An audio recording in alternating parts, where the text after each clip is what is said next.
Please mute all microphones. We are live on Facebook.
Good evening, good evening. Good evening and welcome to the consultation meeting organized by the Ministry of Education. This is one in a series of meetings that the ministry is having to share with you their proposal on the introduction of parish primary schools. The purpose of this meeting is for the education officials to, number one, explain this exciting and innovative proposal. Number two, to listen and respond to questions from the public, from you. Number three, to obtain feedback, suggestions, observations, alternatives before a final decision is made. So this is but one of a series of consultations that will take place until mid-March of this year, so that our education officials can hear from you, the public. It is exciting because the Ministry of Education is proposing structural changes to the educational system to enhance learning for all of our students, regardless of race, regardless of gender, or socioeconomic background. And a driving force behind this proposal is the desire to prepare all of our children to function, compete, and excel in the 21st century. Malcolm X once said, education is a passport to the future, for tomorrow belongs to those who prepare for it today. And this is exactly what the education officials are doing on behalf of our children. So let me share with you the format for this evening's meeting. First, we will have greetings from the Minister of Education, the Honorable Diallo Raban, JPMP. He will be followed by a presentation by the Commissioner of Education, Mrs. Kelmar Richards. And after her presentation, after her first presentation, there will be questions and answers. This is where the public can engage, and we want to hear from the public. You may send your questions to www.menti.com. You may also call directly to CID TV and send your questions there. We've received some questions, and those will be responded to by the education officials as well. Following the Q&A period, there will be a poll for us to respond to, and we invite you all to please respond. And then the commissioner will give a second presentation. Following Mrs. Richards' second presentation, there will be another Q&A period. Then we will briefly explain the consultation process, followed by the second poll, and then we will have closing remarks by our minister. And now I turn it over to the Honorable Diallo Raban, Minister of Education. Minister? Thank you, Ms. Whalen, and thank you for that greeting. Good evening, everyone, and welcome to this proposed introduction welcome to the proposed introduction of primary schools. Let me start by thanking you for taking your time out to attend this meeting. We know it's people have a lot of other things to do, but it is absolutely critical that we have these types of conversations with our public. As I stated on numerous occasions, the proposal that we're talking about tonight is just that, a proposal. This consultation process will be open, transparent, and fair, and we will listen, and we welcome your feedback and suggestions because those are critical to help us guide us to our final decisions. In this meeting, we will be laying out the proposal. We'll be giving you the rationale for it, and we'll be listening to your feedback. Again, I stress, this is just a proposal. The conversations that we have tonight and in subsequent meetings may come up with alternatives that we will want to consider before any final decisions are made. Tonight will be an opportunity for you to listen and an opportunity for you to ask questions. It is our hope that tonight we can present you with a vision, a bright vision for our primary schools, and answer any questions and concerns that you may have. We also want to hear from you in terms of what you think, what can be done different, or if you agree and why. It is critical that we have these constructive conversations. What we do know is that Bermuda's children deserve the best that public education can offer, the best in 21st century learning, the best in 21st century teaching, the best in 21st century tech facilities, and the best in 24th century technology. The time has come for us to be brave and bold and make the necessary changes across the board to bring about real reform to our education system. Strategic plans are necessary, but our aim is true reform that will bring a new and better approach to learning in our public schools in Bermuda.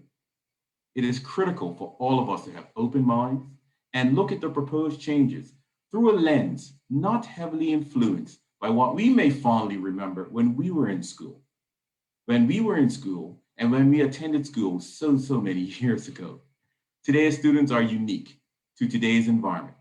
While there are some things about education that will never change, there are many things that must, should, and have to change if we are to have a system that is 21st century ready for our students. It is also key for you to understand that while we're here to discuss the proposal of the parish primary schools, we must always remember and view our conversations around this from the perspective of overall education reform. The proposal to introduce parish primary schools is but one pillar of the reform plans for the Bermuda public education system. We're working on 3 other pillars as we speak. The development of an education authority to oversee the governance of our school system. The implementation of the Learning First program to provide an avenue for improved delivery of education and professional development for our teachers. And of course, the phasing out of middle schools and the introduction of signature schools. When this government was elected, we were very specific that education is one of our key priorities. Education was a mandate from the public that we would work diligently to make public education the best it could be for our current and future students. We have to be prepared to discuss ideas such as the proposal we are speaking about tonight, a proposal that may well see the closure of some schools with long and proud histories that we will work to celebrate and preserve. Already from the feedback that we've received from these meetings, it is clear that a better mechanism to record and preserve the historical legacy of all of our primary schools is needed. The youngest school in our system is 46 years old. There are long and storied histories attached to all of our primary schools, and that needs to be preserved and celebrated, regardless of what the final decision is determined. Another important part of education reform is how we are approaching this reform. We are being deliberate and meaningful. It is necessary to ensure that we do this right. We do this with purpose, and this is done so that all stakeholders are going in the same direction. We are not at the point where we can give drop-dead dates for most of the changes that we are talking about. Conversations like the one we're having tonight will be used to shape future conversations until we are in a position to have a transition plan that is best for our students. However, we do commit to our students, our staff, our families, and the broader community that there will be appropriate notice and support for any changes that may occur, and a detailed phased transition plan once all proposals have been decided on. As the Commissioner will explain, we have developed a series of proposals for reshaping the public school system so that we can invest in and create the learning environments that will support each and every young person in reaching their highest potential. Learning environments that will support the teaching, learning, and the curriculum that will help students develop the skills, knowledge, values, and relationships so that they can survive and thrive in their island home for the decades to come. Your comments, your ideas are vital in helping us make the best possible decisions to creating a world-class education system here in Bermuda. Once again, thank you for giving up your time to help us and help Bermuda. I look forward to hearing all that you have to say tonight. Thank you, Ms. Whalen, and I'll just hand it back to you. Thank you, Minister. Indeed, these are groundbreaking opportunities. And let me quickly welcome again everybody to this Devonshire Parish consultation meeting. We are excited about this and what we want to do. I've already pointed out to you the order of the program. And just to also remind you that you may go to www.menti, that's MENTI.com with your questions, or you may call to CITV. The telephone number there is 478-3301, 478-3301. And you have to also reference the code 8413678. The code is 8413678. And we're inviting your questions. We're inviting your comments. So please do participate. I've also indicated that there will be presentations by our commissioner. And so at this point, I would like to turn it over to our commissioner, Mrs. Kelmar Richards, who will make the first presentation. Thank you so much, Mrs. Whalen. Good evening, and thank you so much for joining our consultation meeting. We must improve public education for our students, and we need all of you to join us in this effort because we all have a responsibility to make our schools better for our children. We must do better for our children by redesigning the public education system so that no matter what school a child attends, he or she experiences success as a student and ultimately as an adult. We have developed a proposal for how we can make our primary schools better. This evening, I will be sharing the proposals to introduce parish primary schools. If accepted, it will require all of us to work together, all of us to be prepared to make some tough decisions and to make the much needed change based on what is best for all of our children. Legislation will be introduced to change our system from a 3-tier to a 2-tier system as part of education reform. That legislation will result in 2 years being added to the primary school level and 1 year added to the senior level. We're excited because we will expand our curriculum offerings to come on par with the curriculum offerings of the best schools around the world. And we want to do that for our children. We also know that teaching and learning are at the heart of education. And we have a very powerful and compelling vision of learning, vision for learning to share with you. One that is personalized and one that is based on the gifts and the talents and the passions and interests of children. We cannot achieve the vision for learning without renovating and refurbishing existing buildings. Our current buildings are not able to accommodate the increase in students and staff at the primary level, the expanded curriculum offerings, and the type of teaching and learning experiences that our children need and deserve. We will also propose fewer primary schools, one per parish, with 2 in Pembroke. And we will do this because we want to ensure equity and better utilization of our resources. This evening, I will also be sharing for you our vision for parish primary schools, what parents and the surrounding community can do to help schools to become better. I will also share the factors that we considered to determine the 10 school locations which can be developed to achieve the vision for learning for our children.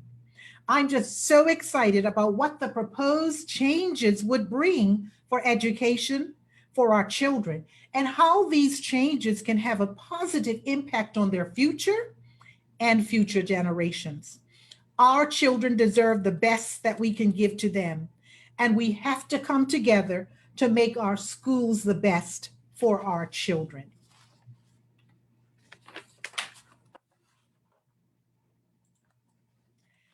Part 1 of the presentation tonight will involve sharing with you the reasons for change. Why are we changing? Why are we proposing what we are proposing? And what is this new vision for learning? And how will it benefit children? And so Dr. Simmons will share the vision for learning, and he will also walk you through some of the potential learning spaces for redesigned and refurbished schools. I will talk a bit about the improvement in the structure of the Bermuda public school system that will come about through legislation, share the vision and the concept of what we mean by a parish primary school and the benefits to our staff and our students and our parents, and then end the first part of the presentation by talking about why we believe we need fewer primary schools. So why are we changing? What's the reason? What's the driving force around the need to transform education for our students? Well, first of all, we know without a shadow of doubt that all children are truly capable. They are brilliant, they are talented, and they have gifts. But what we are finding is that not all children are excelling, and we do want to change that. We continue to hear from our school staff, from our parents, that the services and programs that are provided to our children are either inadequate or insufficient or just not meeting their needs. And so at this juncture, we're just not satisfied with the fact that we are not meeting the needs of each and every child who comes into the system. And we want to be positioned to do that. When we consider the academic results of our students and when we consider them, as a group, we recognize that they are not competing with their peers. They are lagging behind their peers locally as well as internationally. And we want to change that for our young people. We want them to be prepared to compete locally and globally now as well as in the future. Our school buildings are old, and when we consider the expanded curriculum that we want to offer in specialized rooms and specialized learning spaces, our old school buildings cannot accommodate that. When we consider this powerful vision we have for learning and what learning will look like in these learning spaces, our school buildings will not be able to accommodate that. In Plan 2022, there is a powerful statement made that is captured on behalf of our parents and community. And that statement is that the parents, our parents and the community are demanding a transformed education system. And so we are responding to those demands from our parents and our community. The world has changed. And we need to change with it. We need to change how we are educating our children and come online with what is happening internationally. And lastly, we are aware that there are a notable number of individuals in the community who have a lack of confidence in public education. And we want to change that based on what we want to do for our young people. I'm going to invite Dr. Simmons, Director of Academics, to share with you a very powerful and compelling vision for learning, and then to walk you through what some of the learning spaces will look like as it relates to the vision, executing the vision for learning. So Dr. Simmons, I'm going to turn it over to you. Well, thank you, Mrs. Richards, and good evening, everyone. As Mrs. Richards shared, we do have a powerful and compelling vision for learning for our children for the future. And let me just say, with the chart that you see in front of you, the series of titles or components or dimensions, what many people refer to them as competencies of 21st century education, our children, our teachers will be expected to go through these competencies. And at the forefront of those competencies and the vision of learning that we are for learning that we have for our children is that we want them to have a personalized learning experience. Very important. We want our children to have a teaching experience that has flexibility and that is adaptive. Of course, it must be future focused as well as inspiring, with the focus, of course, on Bermuda. One of the outstanding competencies that many people in the public have been asking for, and many of our teachers speak to that our students need, is this issue of relevance, cultural relevance. Well, this will be a vision for learning and a curricula that is culturally relevant. But as it is culturally relevant, it will be also actively engaging.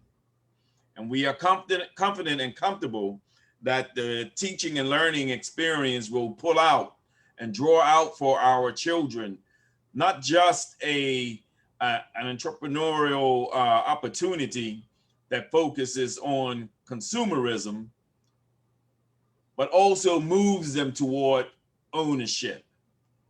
And we want our children to think in terms of their educational experience as one of ownership. So these competencies will be very much a part of their learning experiences. I would also like to say that in this vision for learning, one thing that I would like people to understand is that as we speak to our cultural relevancies, yes, we want our children to value their past. We want them to recognize also what our current challenges are and what are the opportunities. I think earlier we heard about I think Ms. Whalen spoke to the quote of Malcolm X and spoke to the importance of preparation. Well, this will be a vision for learning that speaks about preparation. And how do we prepare our children for a future focus that is unknown? Well, we engage them in an exploratory learning experience. We expose them to learning that engages their minds as we also engage them in an experiential learning experience. So as we go through this here, and I share with you these next 8 slides, you'll see and capture some of the vision for learning that we're talking about. First and foremost, we want our children to have not just the traditional 4 walls of education learning. No, they will be expected. Our teachers will be expected to engage our students in an outside classroom experience. Yes, it will involve things like the gardening and horticulture, agriculture, because our children must know how to produce and produce for themselves. And this also has linked to it a STEAM experience, science, technology, engineering, arts, mathematics, where they will have the opportunity of developing what you see there, garden beds. Our children must have the full complement of what 21 Square Mile Island and beyond has to offer them. So this is getting out of your comfort zone, getting out of our comfort zone as adults and engaging our children with their what we call beginner's minds. They want to be stimulated. So we want stimulating learning opportunities and experiences, and the outside classroom contributes to that. But then we take them to the opportunity of a multi-purpose room. And this is even at the early childhood level. We want our children, you know, engaged in a multi-purpose room where they are very interactive in a childlike, play-like manner, but it also welcomes the adults to get down on the level of your children and see the window of the world through their lens, whether they are reading a book to them or you are engaging them in this open space of play and learning. That's what the multi-purpose room engenders here, and it welcomes their parents to be a part of this learning experience. As we go to the lower classroom, this is early childhood, a key developmental stage and age for many of our children, 0 to 8. So in this early childhood stage, you will see, and you can see by this depiction in front of you, there aren't any traditional desks and chairs. It's designed for the purpose of engaging our students and our children in this cooperative, collaborative learning environment, where they begin to understand what their individualized interests are, but understand it in the context of how it relates to their cooperative and group engagement. That's what this lower classroom produces for our children, excites and insights in our children a very collaborative and cooperative environment. One of my favorite rooms is the art room. Creativity.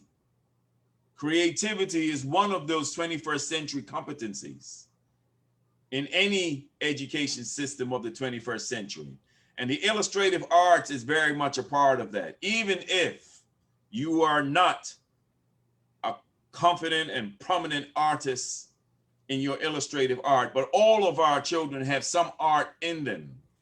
And while it may not come out in the illustrative, it may come out in the graphic.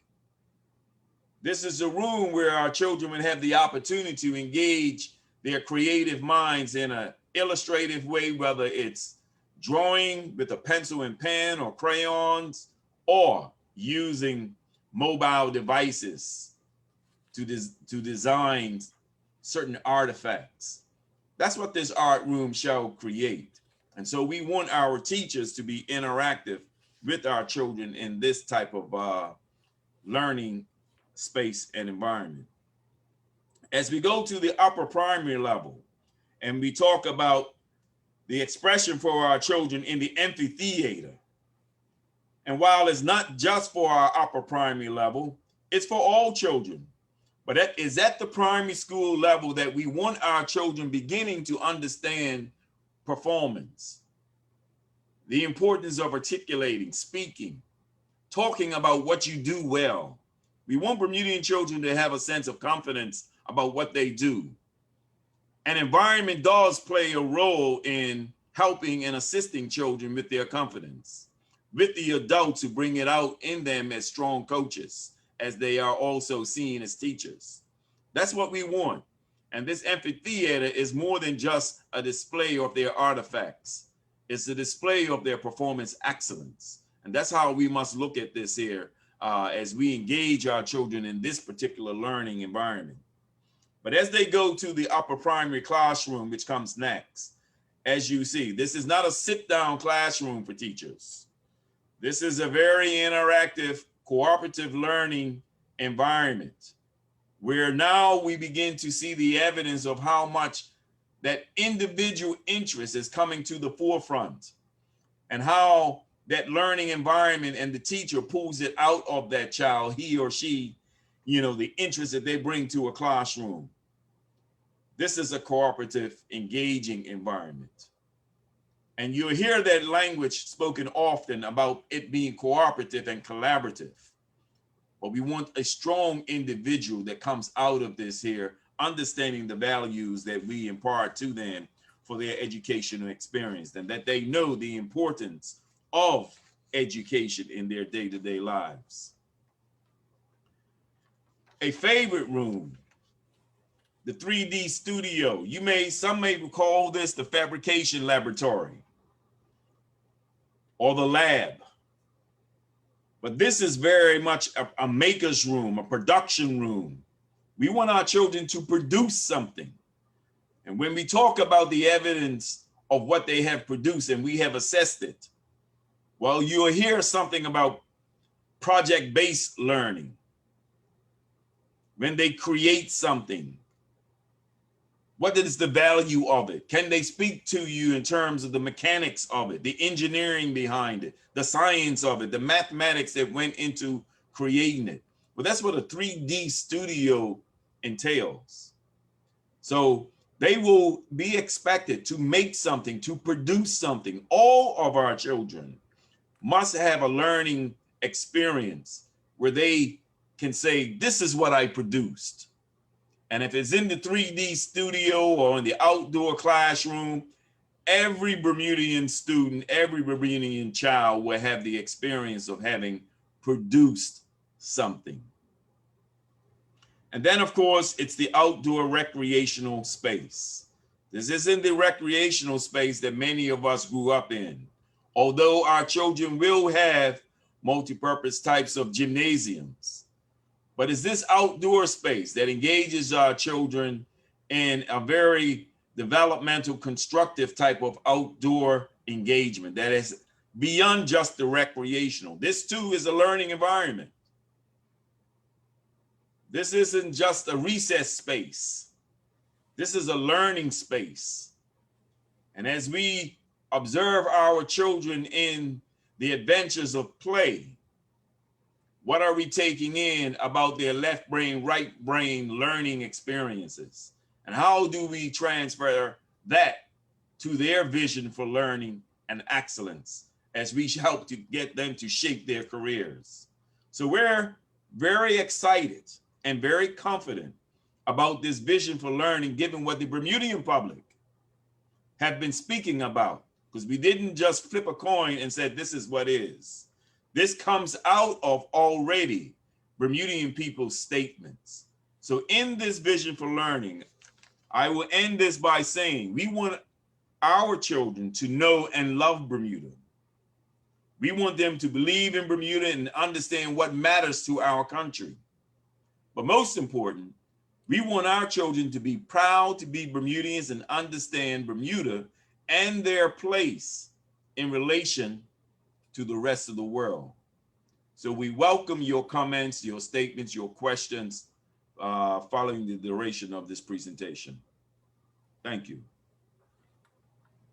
Thank you so much, Dr. Simmons, for sharing the powerful vision for learning and what some of the learning spaces will look like have the potential to look like in our primary schools. I think one of the things that I would underscore for those who are online with us this evening is that when we consider the vision for learning and the learning spaces that are needed, we cannot prepare our children for the future in buildings that were built for an education system and jobs of the past. I'd like to share with everyone just the concept around a parish primary school. Dr. Simmons shared about the vision for learning, how our students will go outside of the building, outside of the walls of the building, into the community, the surrounding community, and across the island to see the relevance of their learning, to apply their learning. And the concept of the parish primary school aligns with our vision for learning. We know through the research that highly effective schools have high levels of parent involvement and high levels of community engagement.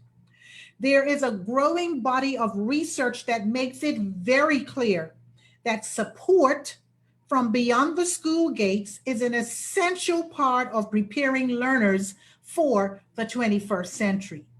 So as we consider the concept of the parish primary school, I'd like for you to imagine one school per parish with all of the parents and the persons in the neighborhood, the persons in the community and the businesses in the community, all rallying together, channeling their energy and their efforts into helping their school in their parish to be successful. We envision the community partners augmenting and just becoming connected and integrated with the learning experiences and programs offered by the school. We envision the partners providing their professional expertise, workshops, and training for our staff, sharing their resources with our staff, with the students, and even with the parents. Well, some of you might say that takes place in our schools. What I would say in response to that is that that takes place on a sporadic basis in our schools. And so our schools, yes, they are very fortunate to have maybe a sponsor who gives a donation once per year, or someone from the community or a community partner coming into the school maybe once per term or once per month. Someone who's providing workshops for their teachers, maybe on a yearly basis. What we are envisioning and what we need to have take place based on the research is the community partners, the parents, and the whole parish becoming integrated into the operations of the school and the learning experiences of our students, setting up an infrastructure that clearly steps out how they can be involved on a continued and sustained basis. We see the communities taking ownership as well for the success of children. They will belong to them and they will invest in their success. Schools are expected to prepare students for a complex and rapidly changing world. They must teach them subject content. They're expected, our young people, to develop media literacy, to become critical thinkers, problem solvers, have excellent communication skills, be able to function as a member of a team. They're expected to help our children to know what it means to be civically responsible. When you think about all that is needed to prepare our children for their future, schools cannot do it alone. It will take a parish. And so that's our vision around the parish primary school concept. In my opening remarks, you heard me make reference to legislation. There will be legislative changes brought forward that will improve our structure for the Bermuda public school system. Now, that legislation will phase out middle schools. It will establish senior level signature schools with pathways. And I'm so excited when I think about the possibilities for our children and their signature, pathways. The legislation will establish a signature school for children with exceptionalities. And keep in mind that we're talking about our students who are currently at Dame. The legislation that is going to be brought forward will also establish an alternative education signature school that will cater to the needs of students who require having their behavior or social emotional needs addressed in a different setting than a regular signature school setting. That legislation will also change the system structure from a 3-tier system, primary, middle, and senior, to a 2-tier system, primary and senior signature school. And as a result, the primary schools will go from primary 1 to primary 8. Part of our vision also includes having preschools attached to primary schools, so that when a student enters the preschool level, the student will go from pre through primary without making any transition. It will be a seamless transition. And then the next time they transition will be for the senior signature school. Reducing the number of transitions will be of tremendous benefit to our children as well. The last portion of this presentation, this part of the presentation, will focus on why we need fewer primary schools. There are many questions around the why. Why do you want to go from 18 to 10? Why reduce? Well, we have to acknowledge the trend data. That data indicates there's a decreasing number of children enrolling in public schools. There's also a decrease in the birth rate. And so we're using that data, and there are projections made in the consultation document that show us that that trend will continue. We talked about the very powerful and compelling vision for learning and the expanded curricula that will be offered and the need for specialized rooms to be added to our schools. Our old facilities cannot support the new vision for learning. We need to have equity across all primary schools.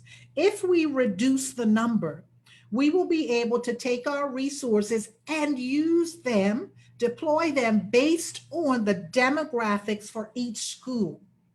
And when we consider our resources as well, if we use those resources for 10 schools rather than 18, we know that we can better distribute and better utilize the resources that are allocated. And those would be some of the reasons for why we need fewer primary schools. I'm going to turn it back to our moderator, Mrs. Whalen, at this time, so that she can take you through this next part of the consultation meeting. Thank you, Commissioner, for your presentation thus far, and Dr. Simmons. And thank you, Minister, for your greetings and your opening remarks, all very interesting. Let me just remind our audience, and we have our audience on several social media platforms. Many of you have joined us on Zoom, or you're on Facebook. Some of you may be watching on CITV or YouTube, or you're listening via phone. If you are joining us on Zoom and you wish to ask a question, we would love for you to turn your cameras on so that can help us to engage with you. We are pleased that you are here in this Devonshire consultation meeting on the proposed parish primary schools. And so thank you for joining us, and we look forward to engaging with you. As I had indicated earlier, if you wish to call CITV, you may do so. And that number is 478-3301 if you wish to log one of your questions or observations.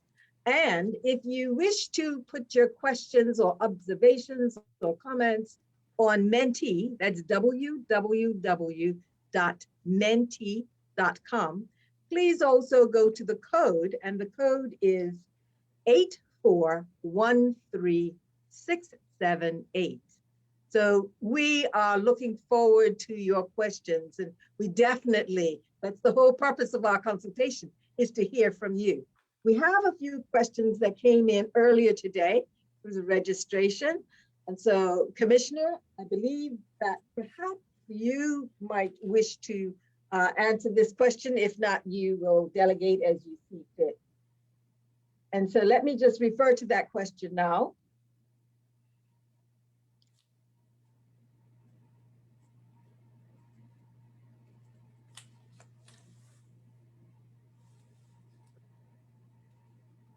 There's a question with regard to placement of students. They haven't specifically said anything more, but they want to know about placement of students. Together with that question, they're also asking about the numbers of students per class. Commissioner, is that something that you wish to answer? Yes, thank you so much, Mrs. Whalen, and thank you so much to our participant for the question. When I hear placement of student, I think what I would want to underscore for our participant and those who are online, and perhaps I'm going to take it from the angle of those who may have special needs. What I'm excited about with this, with the vision for learning and with the structural changes to the system, is that there will be additional options for children who require a different education setting. So there will be options in a regular ed setting, options in a school for exceptionalities, and options for the signature school for the alternative signature school. So there will be options in terms of student placement. As it relates to the number of students, when we consider the parish primary schools, we're looking at schools with up to 300 students and with a teacher to student ratio of 1 to 15. Thank you, Commissioner. You must have seen what the other question was, because one question was about teacher allotment. So I think we've answered that. The next question has to do with school resources. And we thank the participant who sent these questions in. The question having to do with school resources and any upgrades. And then there's a question about curriculum. It isn't any more specific than that. I'm hazarding a guess that maybe they're asking whether or not there would be changes to the curriculum and what possible changes there would be. Thank you, Mrs. Whalen, and thank you to the participant for the question. Dr. Simmons is actually can answer this or will answer this question as he leads out with the work that is taking place with the curriculum. Thank you. To place this in context of what's current right now, as you know, well, you may not know, we are currently engaged in dialogue with our consultants and team members about what our curricula could look like. And so we're at some conceptual stages right now.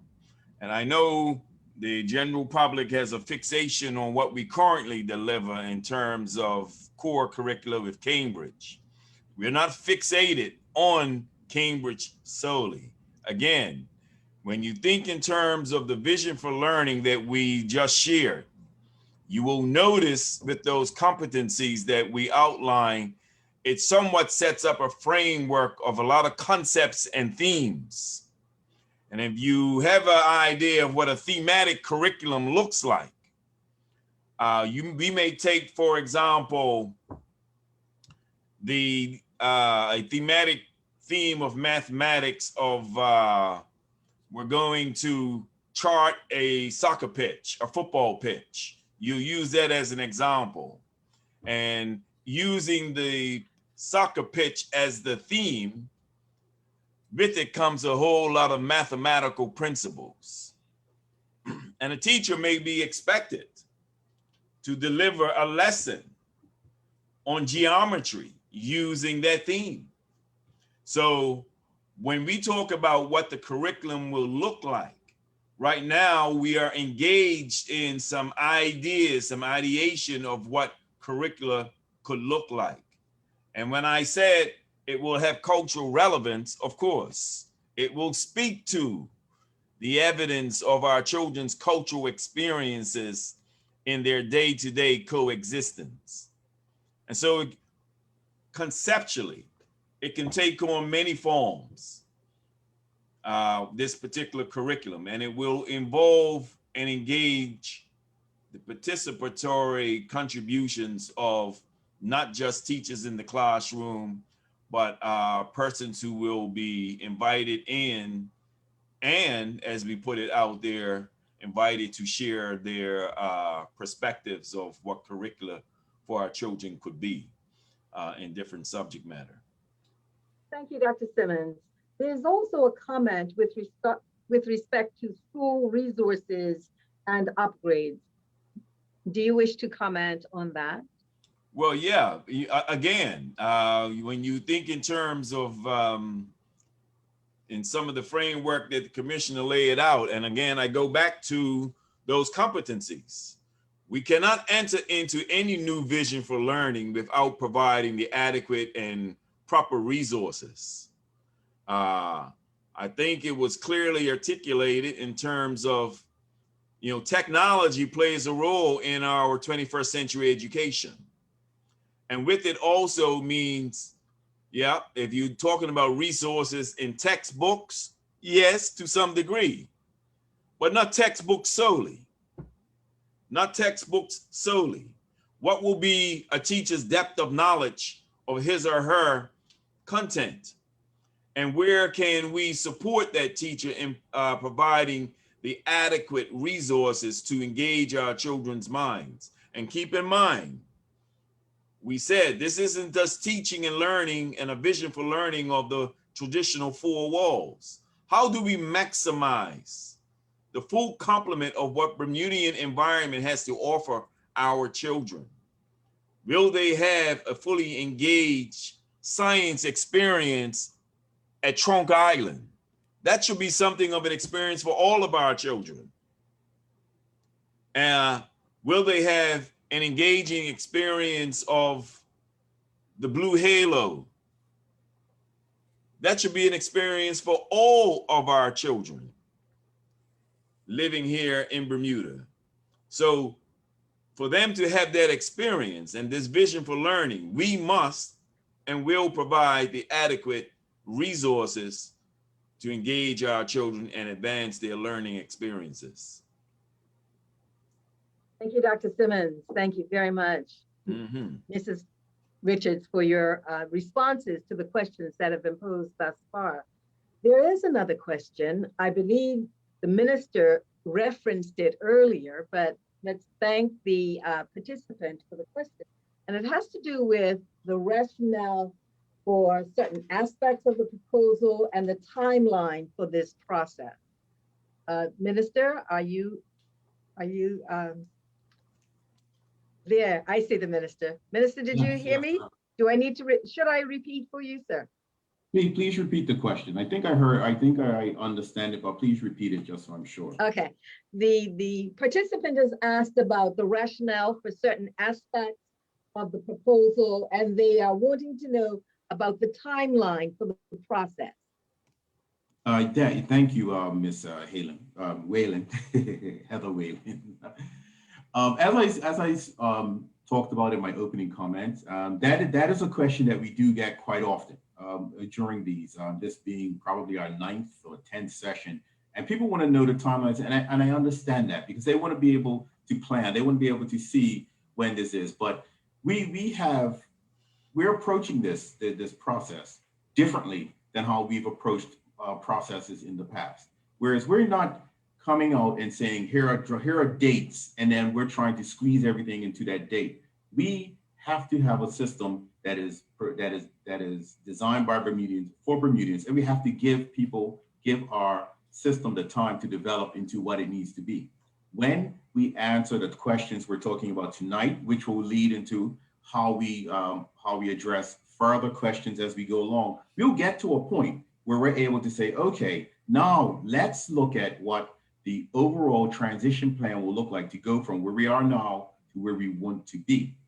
And then we will start developing what that transition plan looks like. We'll also start to develop the blueprints of what needs to happen within our schools, especially our primary schools, in terms of building and renovations and the like. And so the only concrete date that we do have now is that in September 2022, we will introduce 2 signature schools. That is the only concrete date we have there. After that point, we envision that there will be several years as we phase in the rest of this. Several years will need to transpire as we phase in the rest of this. But rest assured, there will be a detailed transition plan that everyone will be able to follow and everyone will be able to utilize to give an estimation of what the timeframes will look like going from there. Thank you very much, Minister. Thank you. You're welcome. We want our participants, all of you on Zoomland or Facebook or CITV, to please share with us. Share with us your comments. Share with us your thoughts. Please bring forth your questions. We want to hear from you. Hello, Ms. Whalen.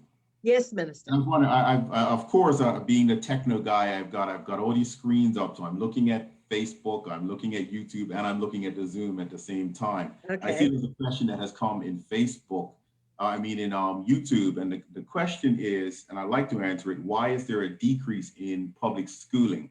And it is a question that we have gotten previously.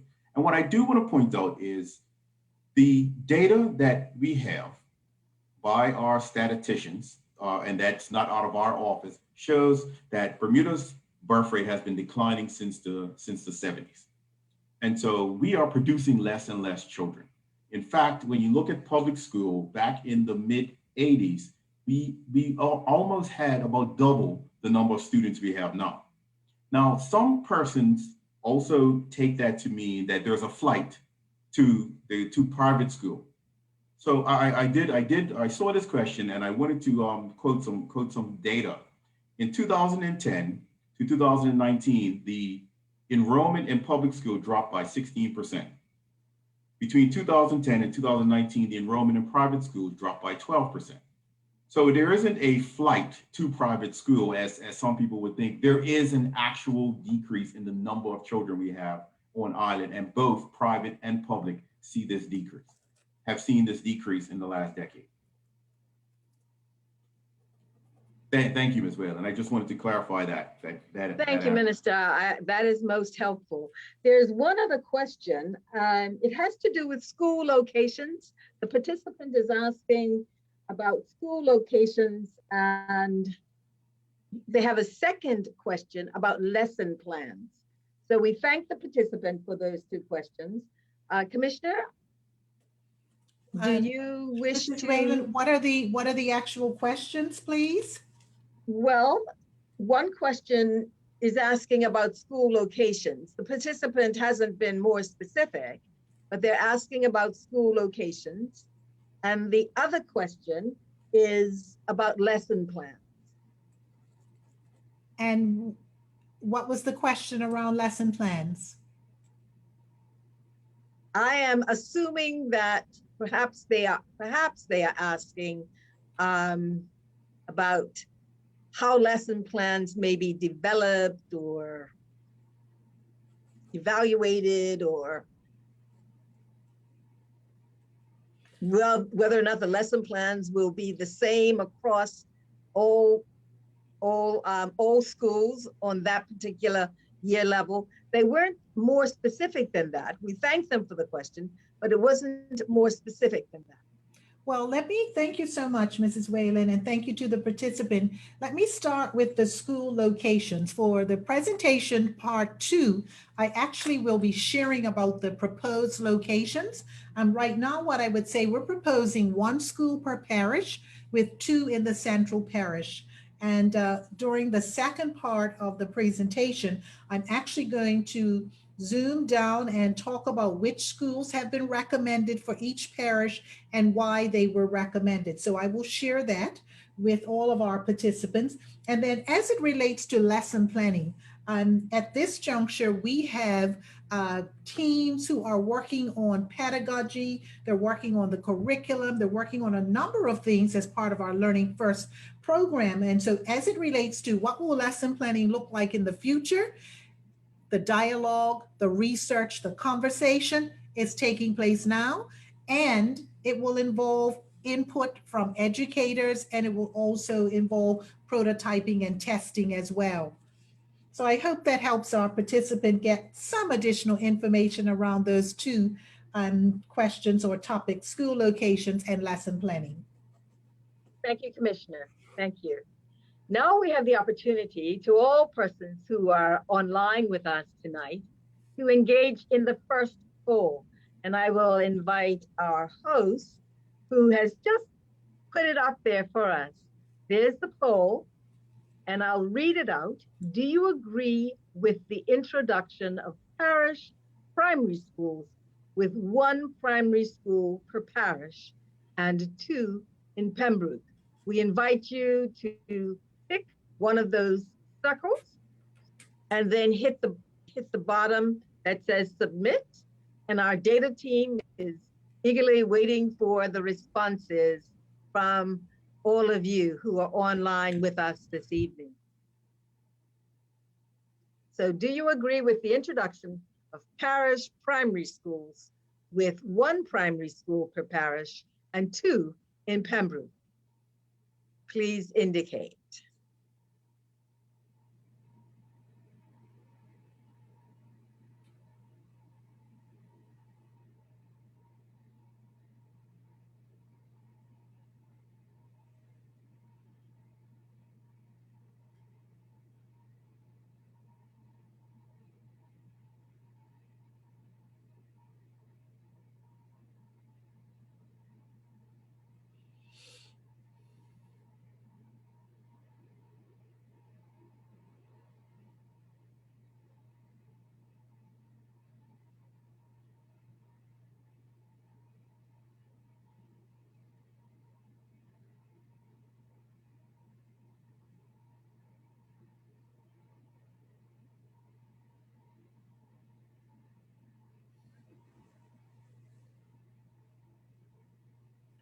we've gotten a really good response.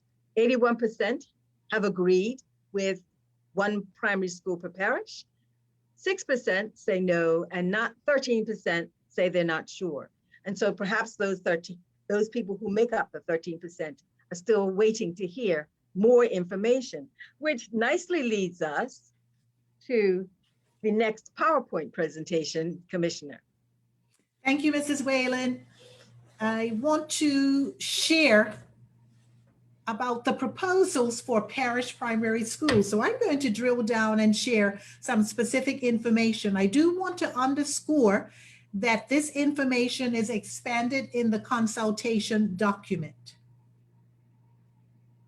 So I will share the factors used to decide which primary school locations should be refurbished or rebuilt. So how did we decide on the location? So that question will be answered. And then I will look at each parish and the proposal for each of the parishes with more than one primary school presently in place.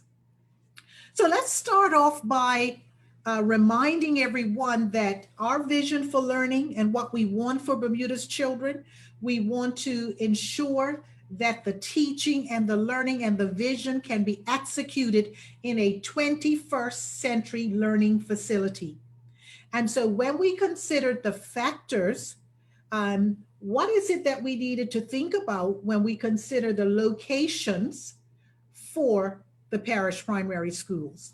So if you look to the left-hand side of your screen, you will see 4 broad areas listed: existing building conditions, land and property conditions, safety and health, and transportation.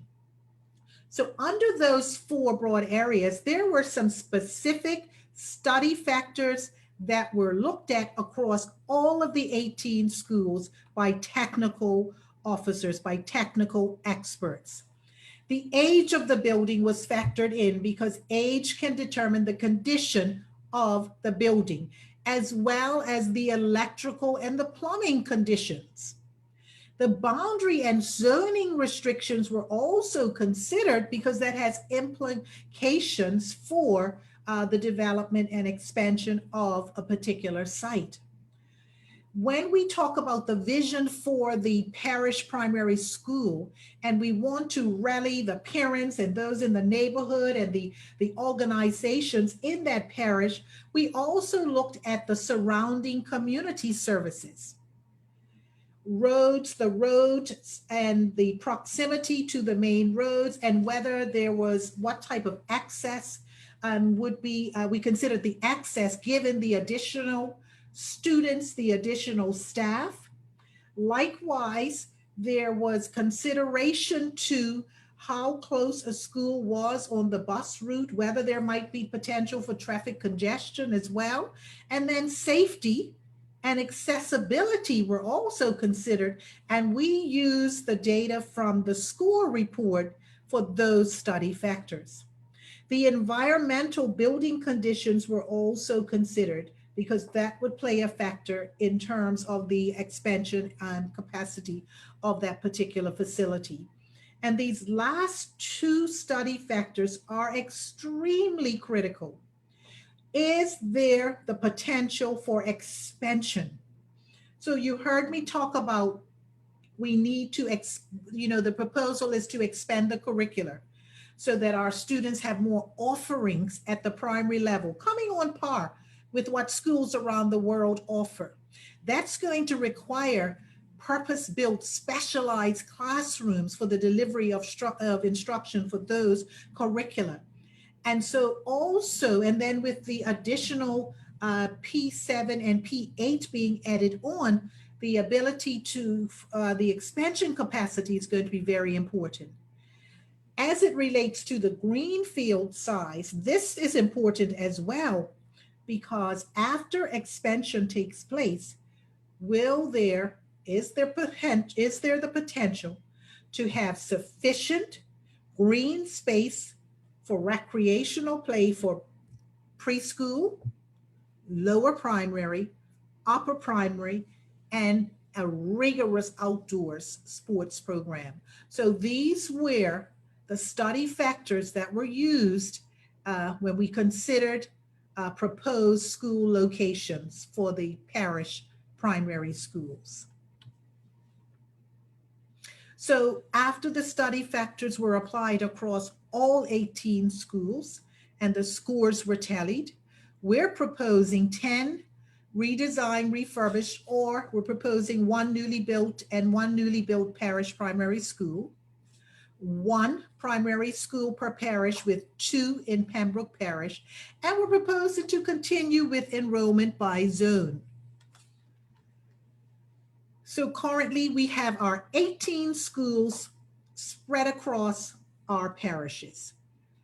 And here's what it looks like with the proposed parish primary school proposals, 1 per parish and 2 in Pembroke Parish.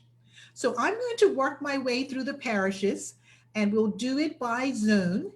When I do get to Devonshire, I'm going to when I get to the central parishes, I'll talk about Paget and Pembroke, but I will wait to talk about Devonshire Parish until I finish sharing about St. George's Parish. So I will spend a bit more time drilling down and giving some specifics around the proposal for Devonshire Parish once I work my way through to the St. George's Parish. So let's start with the Western Zone. In the Western Zone, we have Sands Parish, and Sands Parish currently has West End Primary and Somerset Primary School. Somerset Primary is the proposed parish school because it received the higher score of the two. It has a larger available acreage. It has the capacity for development expansion and to accommodate up to 300 students and the additional staff. It has a large playing field, sufficient outdoor space, and Somerset Primary already has a preschool on its site. So we propose Somerset Primary as the parish school for Sands, and therefore we propose to close West End Primary. As we make our way to Southampton Parish, we have Heron Bay,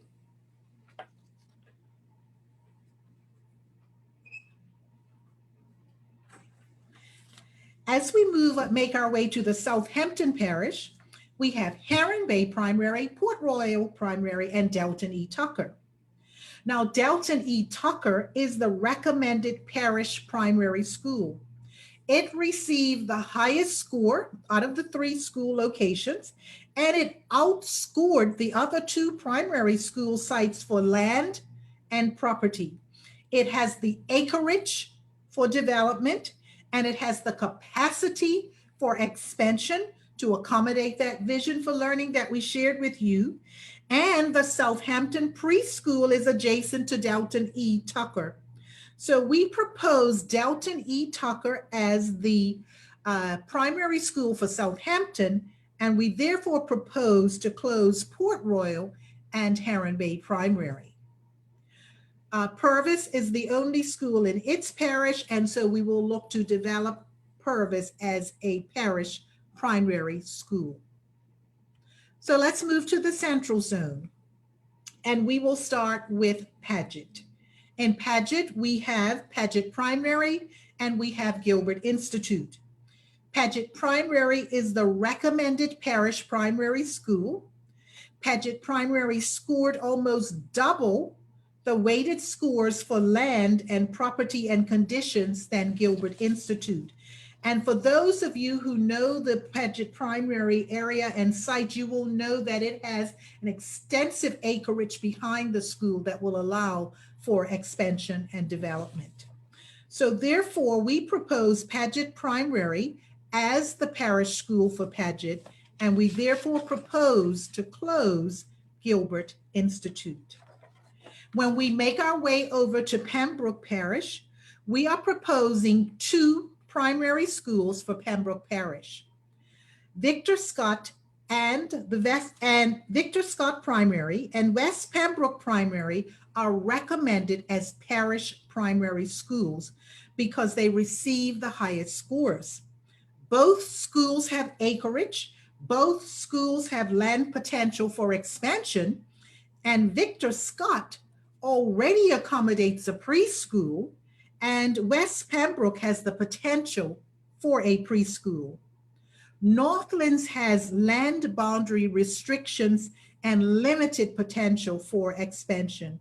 Therefore, we propose West Pembroke and we propose Victor Scott as the parish primary schools for Pembroke, and we propose to close Northlands Primary School.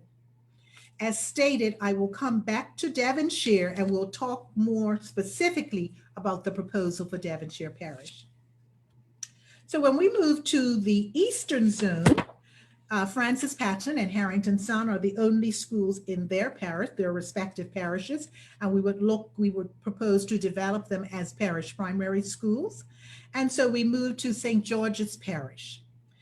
East End, St. David's, and St. George's Preparatory are the schools for St. George's Parish. East End is the recommended parish school location as it received the highest score, especially as it relates to land and property. Out of the 3 schools, East End's location has the highest potential for development, and particularly as it relates to the vision for learning. So we propose East End Primary as the parish school for St. George's Parish, and therefore we propose to close St. David's Primary and St. George's Preparatory School. So let's drill down and talk a bit more about the Devonshire proposal for Devonshire Parish. So the recommended parish primary school for Devonshire Parish is really part of a larger set of proposals to address the education and community need for our children.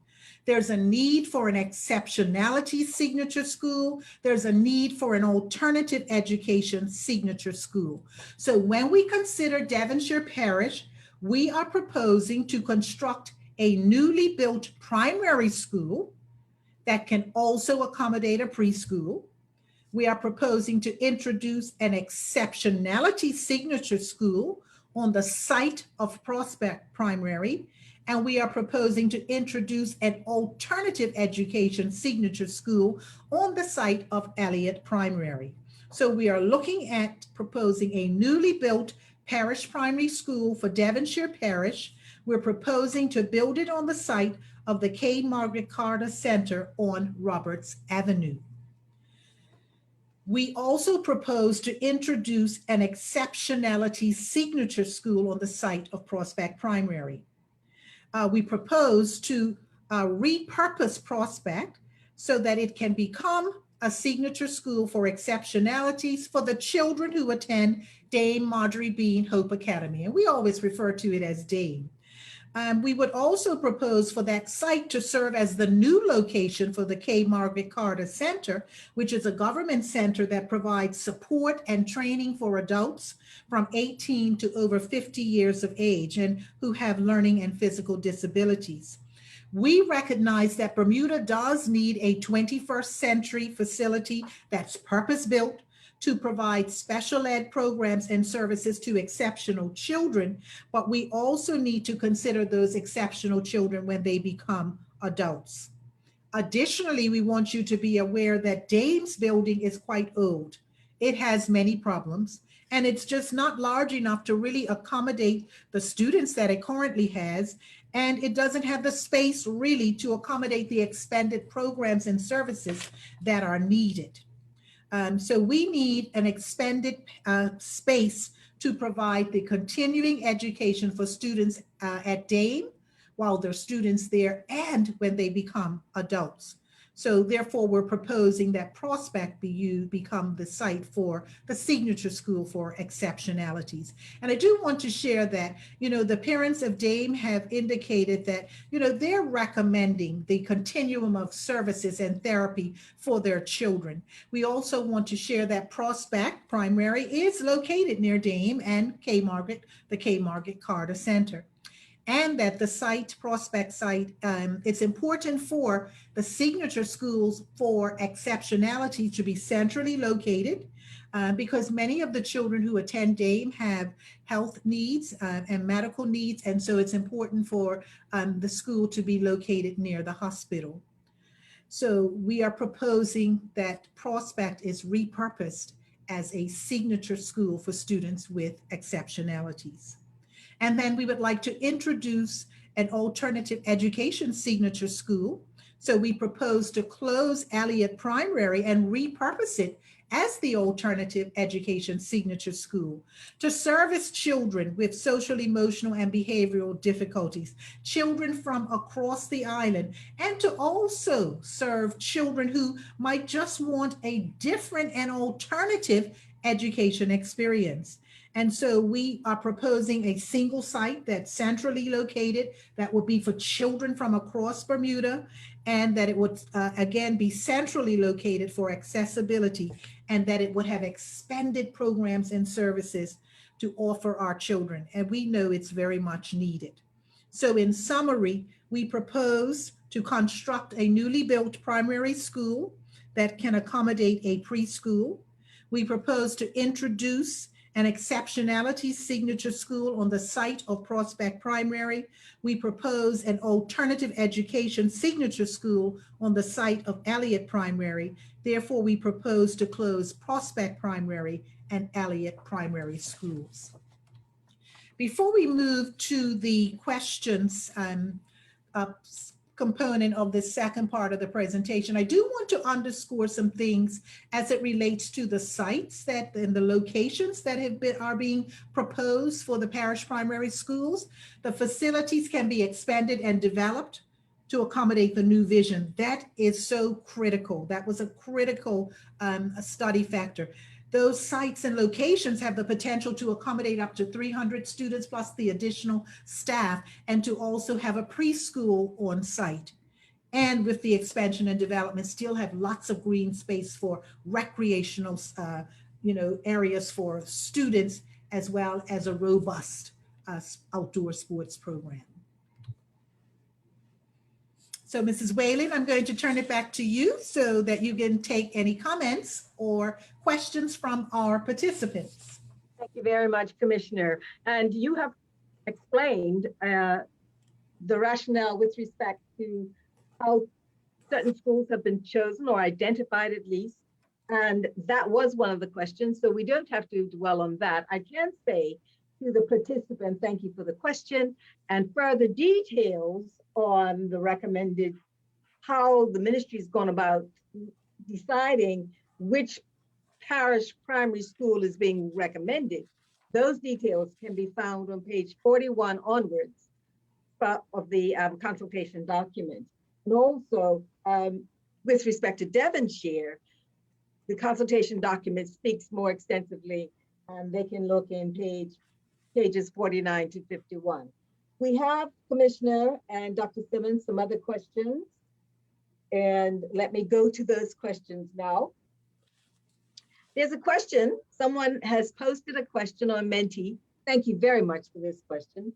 And this is the question: how will the autism spectrum disorder or special programs, especially with students who currently integrate into the regular classroom, fit in the new grade school proposal?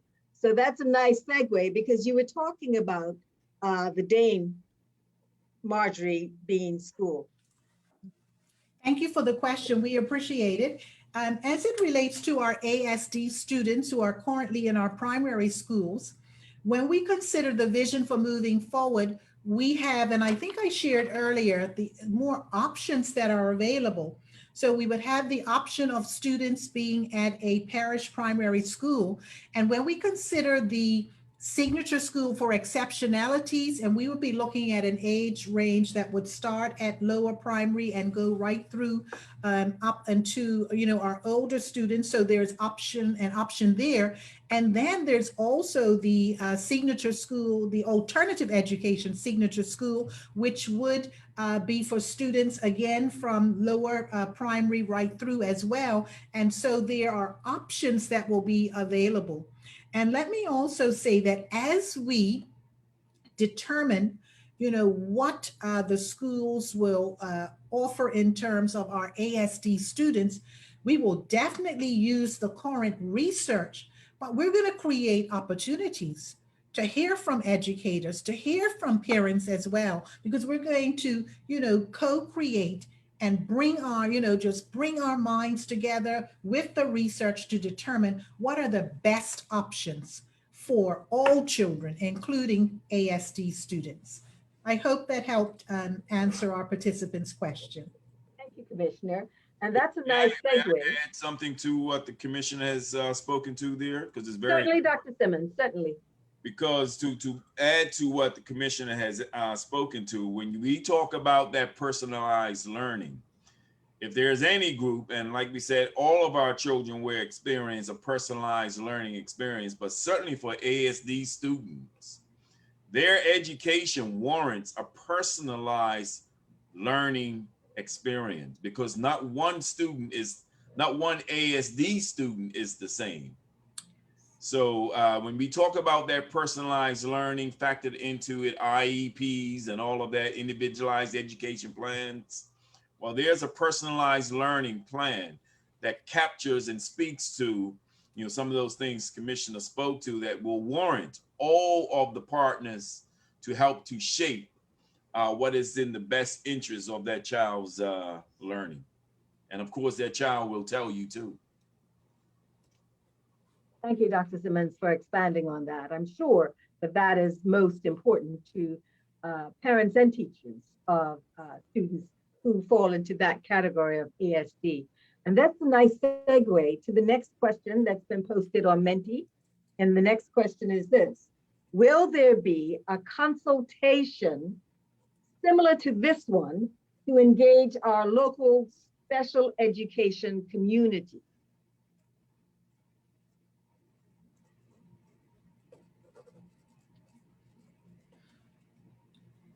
Commissioner, Thank you for the question. Is Kimberly, is our senior policy analyst online? I saw her earlier. So what I can say at this juncture, when we consider moving forward and making, you know, just coming together around what it is that we want for our children, there will be opportunities for input. The strategies around that certainly will be developed, and they will be communicated with our community at large. Thank you, Commissioner. Mrs. Whalen, may I just add to that, please? Please, Permanent Secretary, and welcome. Thank you. Good evening, everyone. I just want to draw the attention of our participants to page 50 in the consultation document. And it actually speaks to the fact in terms of for special services, particularly our students with special needs, that the parents of the Dame Marjorie Bean Hope Academy, they have actually recommended, you know, that we provide the services in conjunction with the Exceptionality Signature School. Also, I want to share that we do plan to have a meeting with the members of the K. Margaret Carter Center as well. That is also scheduled. And parents of students of every special needs child, they are invited to any of the public meetings to voice their concerns or questions. So just to encourage that, thank you. Thank you, Madam Permanent Secretary. We have another question from Menti, and let me scroll down. This question is actually from Facebook. What will the focus of the two signature schools be? What will the focus be of the two signature schools? I know, Commissioner, you did talk about that. I don't know if there's anything else you wish to add. Well, what I can do, and thank you again for the question, I can share that research is taking place, local research. And once that information is available, it will be shared. And we're excited about, the opportunity to share that with the community. So that will be coming, that will be forthcoming. Thank you, Commissioner. Here's another question from Facebook. And the question is, apart from this vision and the person, and we thank them, they believe it's a great step forward. What is the plan? So here's their question. What is the plan to transform teachers' instructional styles to bring them on board with this plan? And their comment is, this would be the most instrumental, this would be most instrumental and most support, and give teachers a lot of support. So should I repeat the question? I think I have it. The question is around what is the plan to I talked about in my opening remarks that teaching and the learning, what takes place in the classroom is at the heart of education. And I think the question is, what are we going to do to transform what takes place in the classrooms? The Learning First program is in place, and we have teams who are looking at pedagogy. They're looking at curriculum and professional development, the development of the workforce. I just want our participant to ask the question, as well as those who are online, to understand that we recognize that the ongoing, well, first of all, the training and development of our workforce is critical to the success of the transformation. It's critical to changing what takes place in the classroom. It's going to be critical in terms of achieving the vision for learning.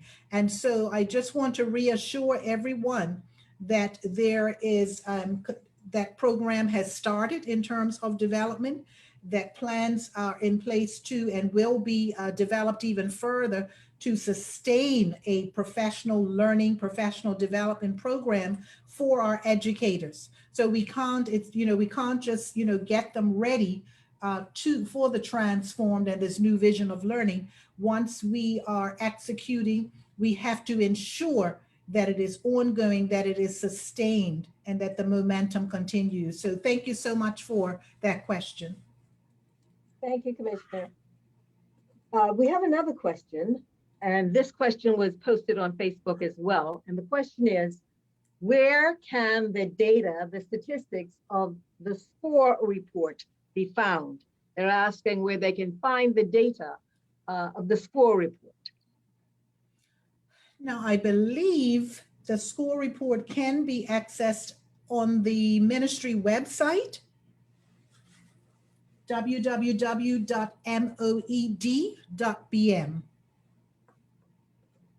Okay, thank you.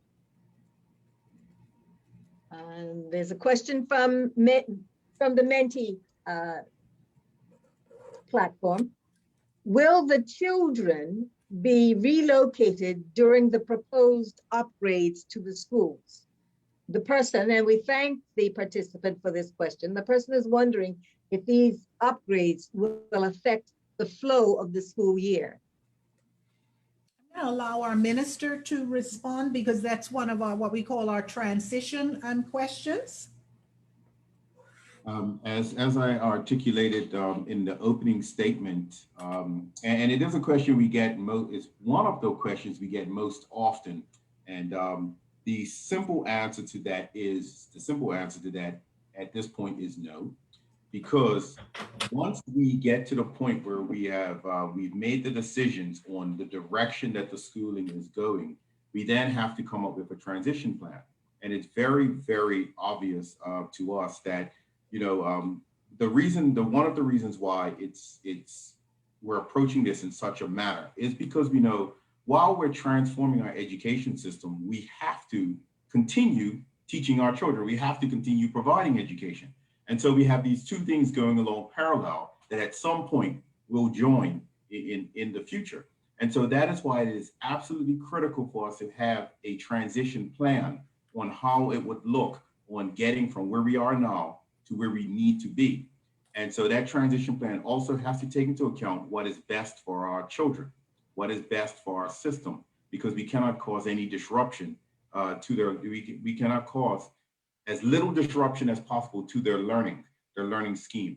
And so while this is going on, we do expect that there will be students moved from one school to another while, for example, while a school is being renovated. There is no way that we can get around that. But we also look at, there are some opportunities for us to build on existing properties while a school is still open as well. And so once we get to the point where we made the critical decisions on things like the proposal we're talking about today, then we'll be in a better position to talk about how we go about that transition plan and those blueprint plans for our actual buildings.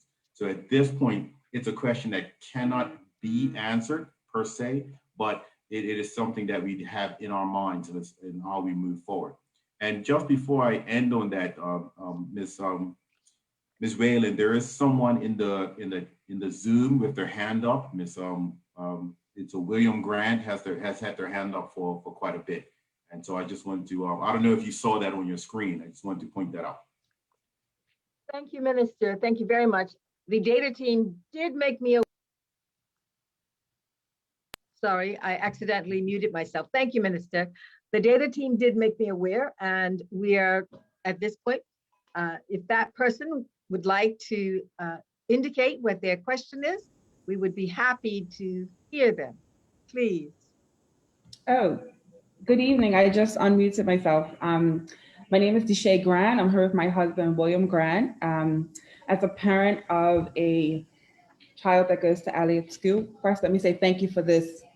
I really appreciate this opportunity to give feedback. My question is, I just really wonder why couldn't Elliott be rebuilt as the Devonshire Parish School, and then in turn, the new build for Roberts Avenue can be used for the alternative. I just wonder why that wasn't offered as a suggestion. Thank you for your question, Mrs. Deshae Grant. Minister or Commissioner, which of you is going to field that question? So I can respond to the question, and I thank Mrs. Grant for what I consider to be an alternative, proposal. And we would really encourage you to use the form, send in the proposal, send in, step out the idea for us and the rationale. So we look forward to receiving that. Thank you very much, Commissioner. We have another question, and this question has been posted on Facebook. The question is this: what will happen to teachers not included in the downsizing?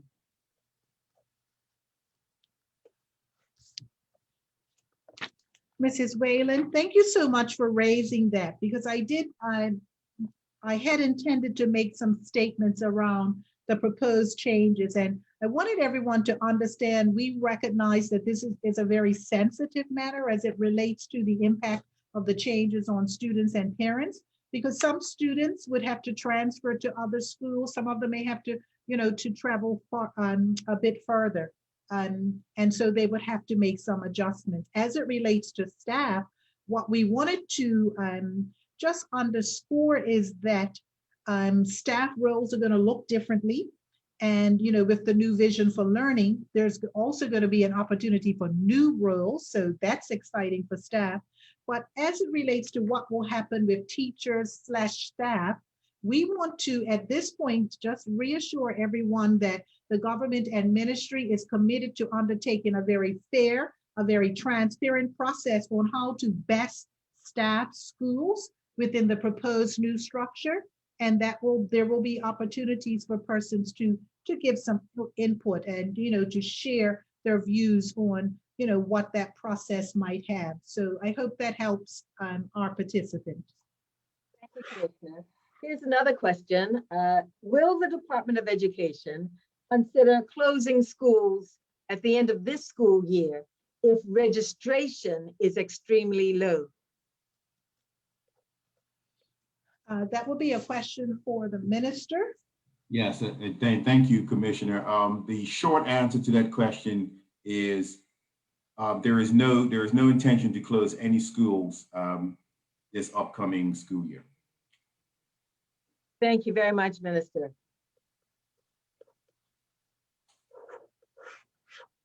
I'm scrolling through all of the questions, and I believe that we have addressed all of the questions that have been sent to us through Facebook and through Menti website.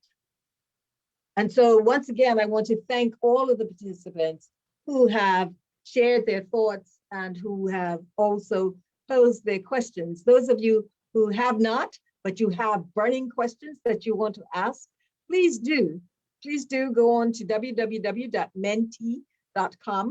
or send your questions on our Zoom chat so that we can direct those questions to the appropriate persons, and so that we hear you and we can also respond to your questions and to your concerns. And some of you may have suggestions as well. Okay, there is one person on the chat who's saying that their question was not addressed. They sent it on Menti. So let me have a quick look. I apologize if I've overlooked a question, and I will scan it now. I'm scanning Menti now just to see if I've missed a question. Sorry, go ahead. Mrs. Whalen, if the participant is on Zoom, you can actually ask them to ask their question. Thank you, Permanent Secretary. Yes. Thank you very much. Does the person wish to ask their question? This is coming from Lisa Trott. She's saying that, thank you, Lisa. She's saying that seeing that preschool will be added to the primary school, will preschools be mandatory rather than children coming at 5? Thank you, Ms. Trott, for your question. We will be engaging and having conversations with educators and parents around that very question that you've asked. So just want to reassure you that the discussions will take place and there will be opportunities for parents and educators to have some input. Thank you, Commissioner. Another question, what part did historical significance play in the decision-making process? We thank the person who posted that question on Menti.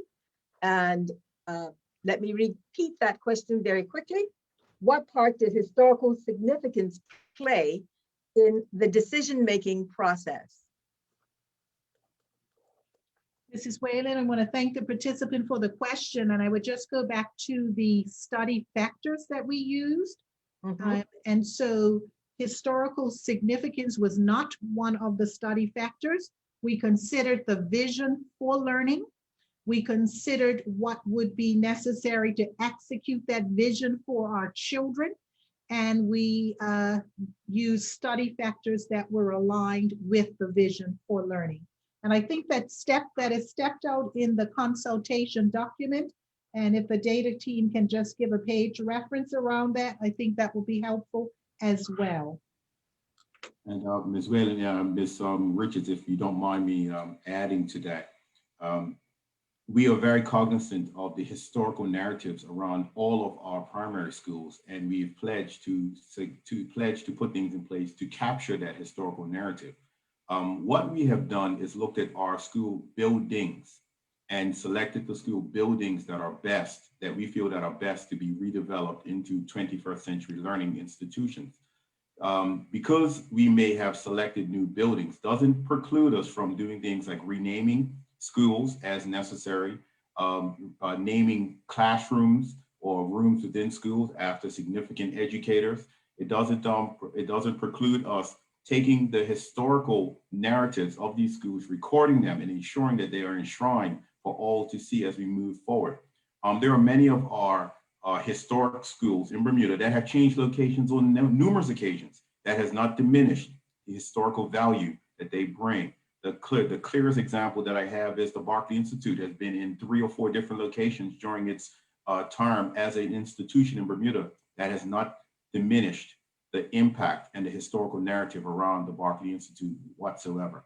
And so this is something that we are very, very cognizant of, but we also have to understand that we are looking to do something that is in the best for our students as we move forward. Thank you, Ms. Whalen, and thank you, Ms. Richards, for allowing me to add. Thanks, Minister. Thank you, Minister. Thank you, Mrs. Richards. We have another question. And this question says, Elliott is on prime property and should be considered as the site for the Devonshire school. There's ample space for a 2-stream school. So it's more of a comment coming from someone who posted it on Menti, and we certainly appreciate their views and their comments. Madam Commissioner, I don't know if you wish to expand on or address this comment in any way. Yes, I want to thank our participant for making the recommendation. And again, I know we will capture it as part of this conversation, but I would just like to invite the individual who shared it to send in. This again is an alternative proposal for Devonshire Parish, for a component of the proposal for Devonshire Parish. So please also take some time to fill out one of the forms and send in your idea as it relates to Elliott Primary. So thank you so much for that. Yes, thank you. Here's a question from Facebook. And the question is, are we moving away from inclusion? Thank you, participant, for this question.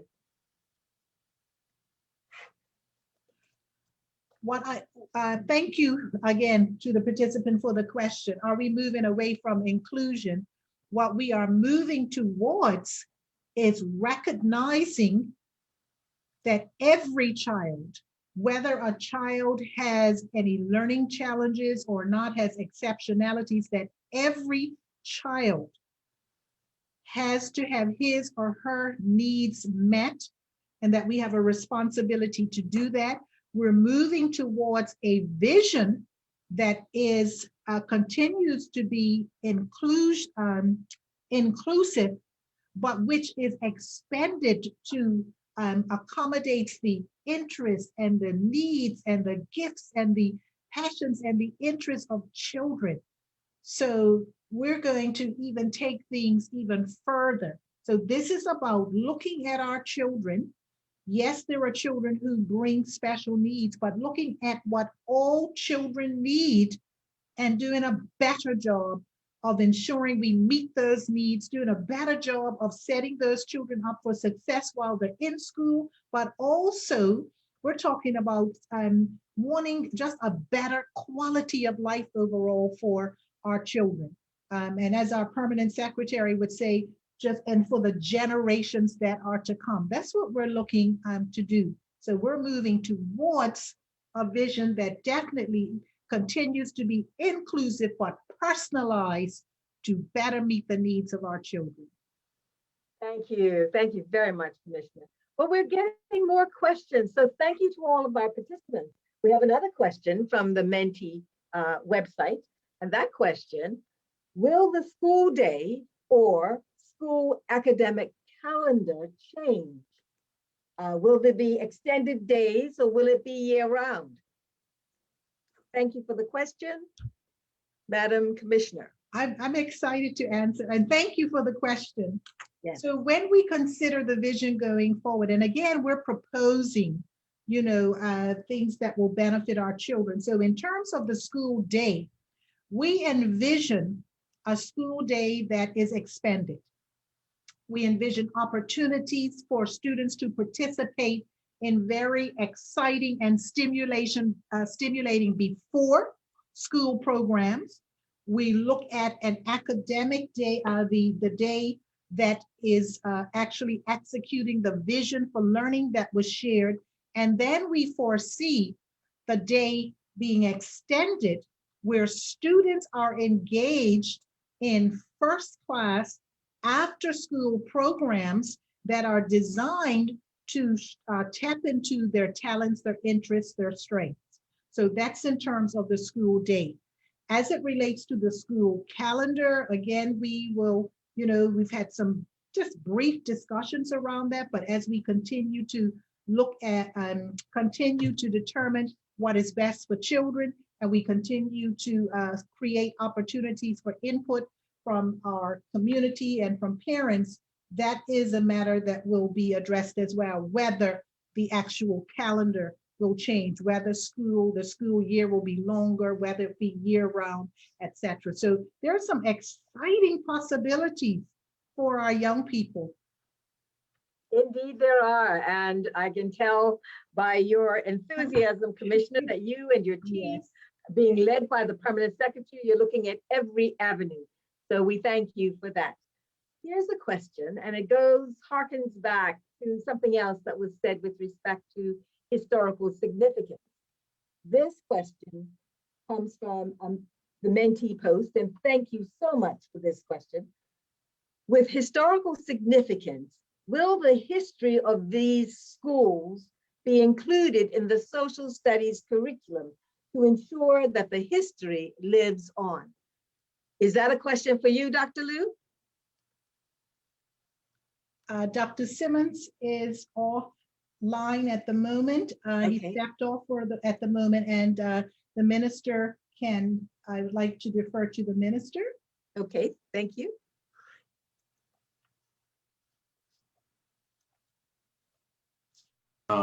You know what? I actually think that's an excellent suggestion and something that we will take under advisement.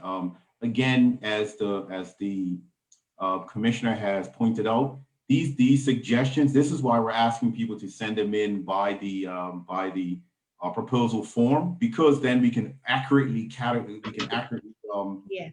put them in categories and say, here are some of the things that have come. And I think it's a really, really good suggestion that is worthy of being explored. And I thank the user for that question.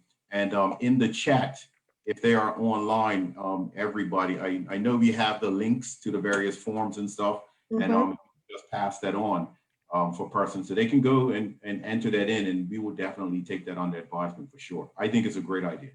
Thank you, Minister. Thank you.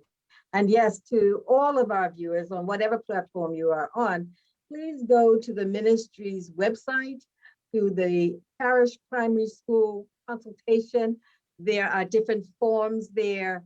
To that website, you can enter your observations, your thoughts, some great ideas, and also that response to one of the mentees who's asking where they could submit ideas for that they have with respect to the proposal. So certainly send them to the Ministry of Education's website to do with Parish Primary School Consultation.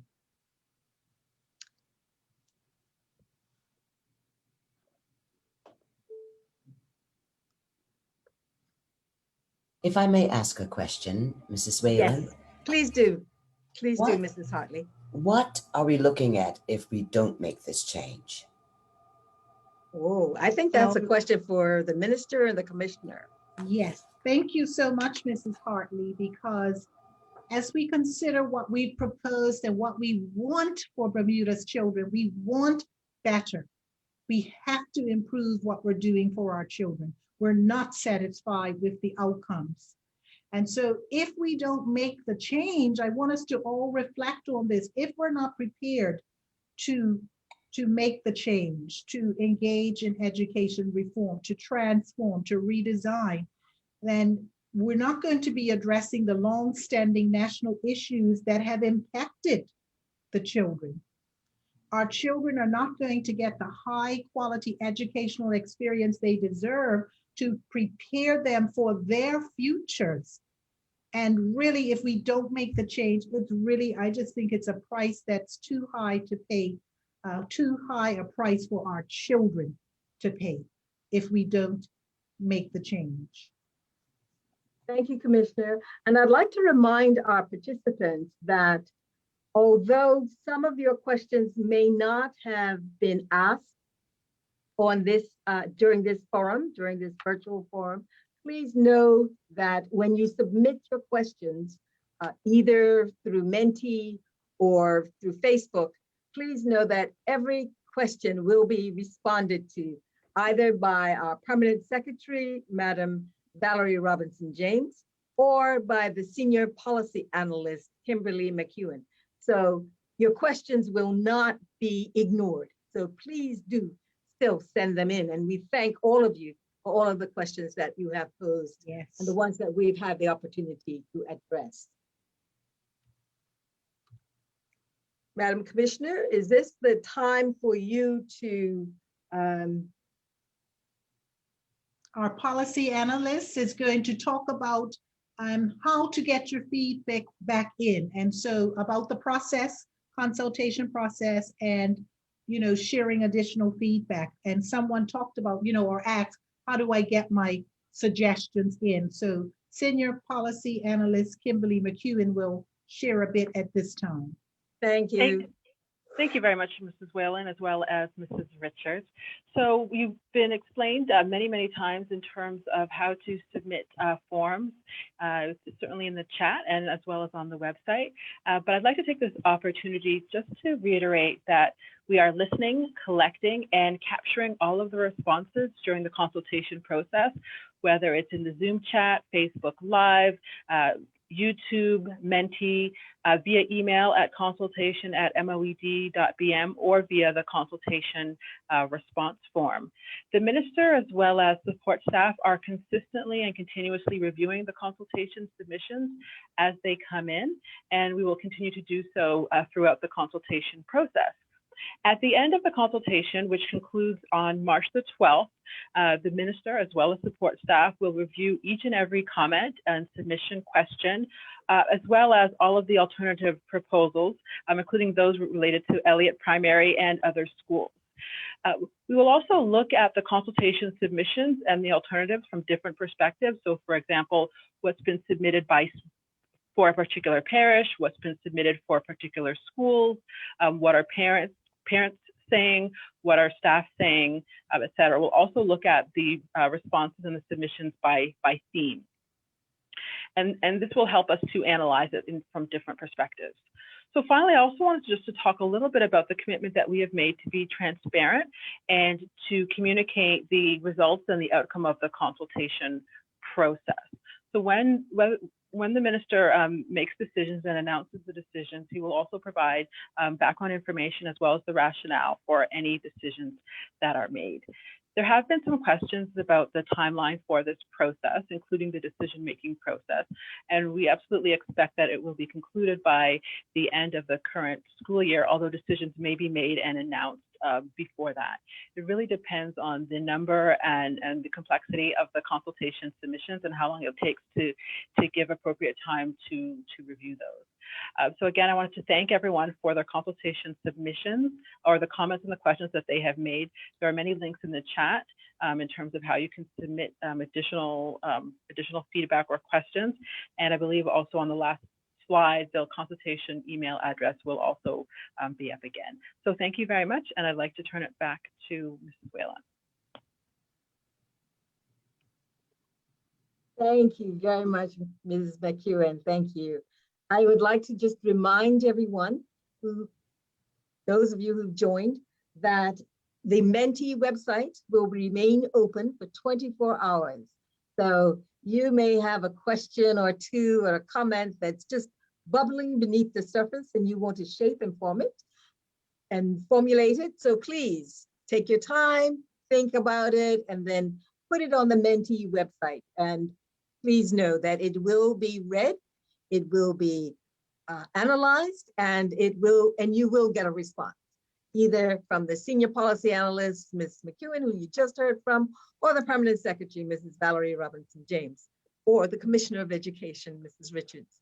We have one final poll question for you. And let me thank you again, because you have asked some really good questions. Yes. And so thank you so much for your engagement and your participation. That tells all of us that this is as important to you as it is to the ministry, because we're talking about our children. So thank you to our host, Ms. Darlene Hartley. She has posted the poll question, the second poll question, and it reads, were there enough opportunities to share views and ask questions during this meeting? That's one question. And the second question, how would you rate this meeting? And so we ask that you answer both of those questions and then hit the submit at the bottom of the poll question, please. And we ask because where there's room for improvement, that will be looked at and worked on. So please do answer our questions, those two poll questions.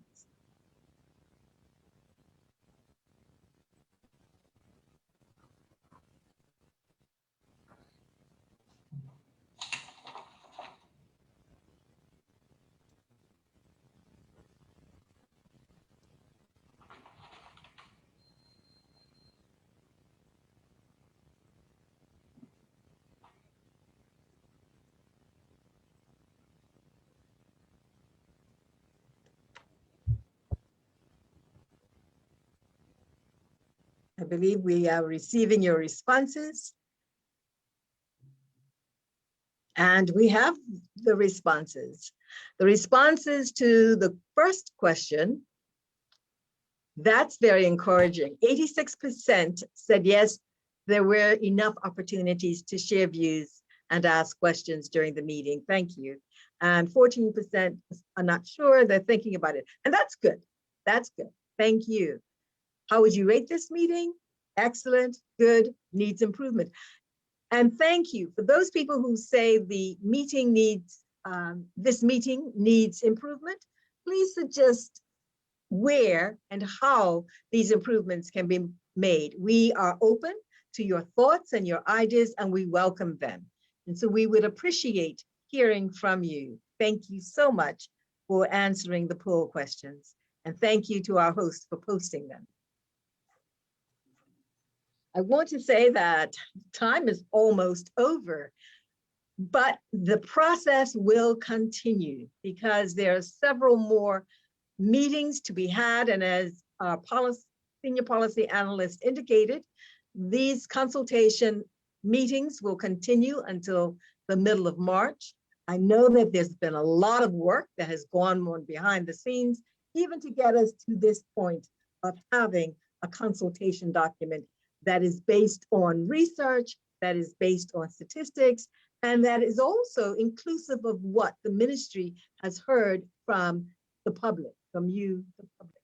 So we thank you. I want to especially thank the data team, Commissioner of Education, our Permanent Secretary, and of course, our Minister of Education, who is driving this and is so committed to this process and has a team that is equally as committed, because education is just that important for our children and for our island and our future. I would now like to turn it back to the minister, who is going to give closing comments. Minister? Am I muted? Oh, I thought I was muted. Thank you, Ms. Whalen. Thank you, Ms. Richards. Thank you, Kimberly. Thank you, Permanent Secretary. Thank you, Dr. Simmons. Thank you to data team, and most importantly, thank you. Also, I cannot forget Ms. Darlene Hartley and Ms. DeVito Morris out there as well. Thank you for the team that really does make my job a lot easier than it can be, than it is.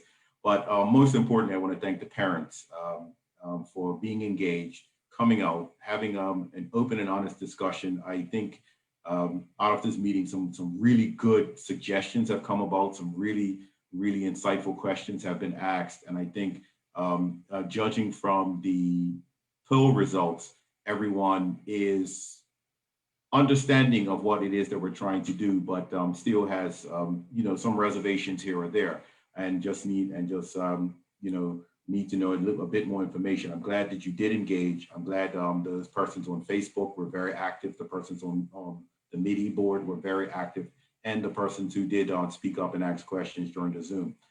Thank you for coming out. Thank you for being concerned and participating in the future of education for Bermuda. We are all very excited, as you can see as we speak. We see the possibilities. We see what our children can gain from making these types of decisions and the reform that is coming. We're excited. We want you to be excited, and we want you to be fully engaged and continue to be fully engaged with this process.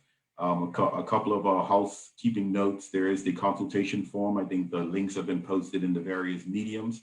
If you do not want to do the consultation form, there is the email address that you see on the screen now, consultation@moed.bm, to send in anything that you want to send in by email. I do encourage you to visit the Learning First website, www.learningfirstbda.com.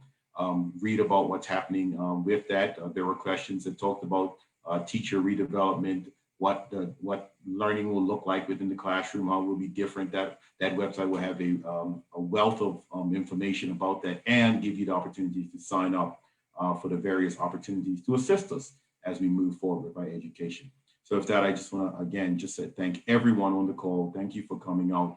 Please have a safe and wonderful rest of the week and weekend, and we look forward to seeing you again if you choose to join any of the additional meetings that we're having. Thank you, Ms. Whalen. Thank you, Minister. Thank you, everyone. Have a safe night. Goodbye.